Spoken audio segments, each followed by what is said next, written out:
นิทานเรื่องสามเสี่ยว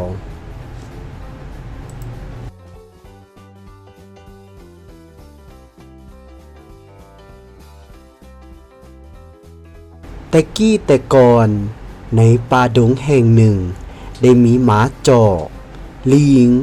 และเสือที่เป็นเสี่ยวกันอาศัยอยู่มามื้อหนึ่ง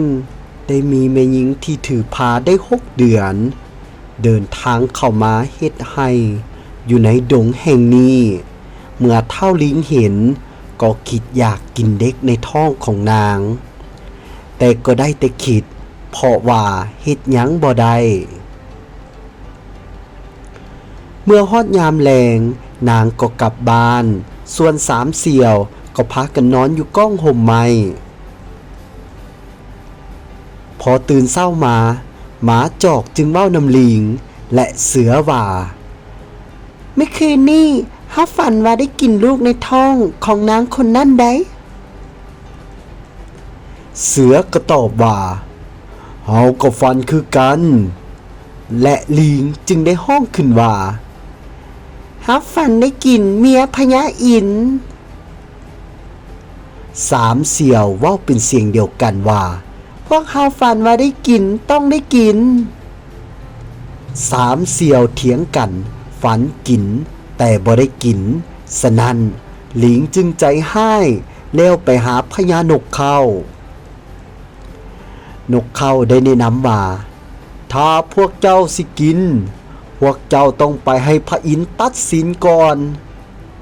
สามเสี่ยวก็พากันไปหาพระอินทร์หมาจอกและเสือ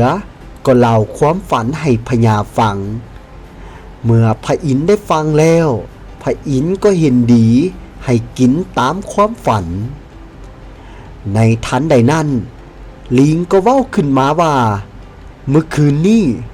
ข้าน้อยก็ฝันคือกันบ่ฮู้ว่าพระอินทร์สิให้กินหรือบ่พระอินทร์ก็ถามขึ้นว่าสั่นเจ้าฝันว่าได้กินหยังข้าน้อยฝันว่าได้กินเมียพระอินทร์เมื่อได้ยินแนวนั้นพระอินทร์ก็เกิดคิดใจห้ายและคิดเสียดายเมียจึงลบล้างคำฝันตั้งแต่มื้อนั้นเป็นต้นมาบอกไปว่าไผฝันว่าได้กินจะบ่ได้กินเด้อจากนั้นมาถึงปัจจุบันแม่นผู้ใดฝันกินแนวใดแม่นจะบ่ได้กินอย่างเลยคือดังสุภาษิตที่ว่า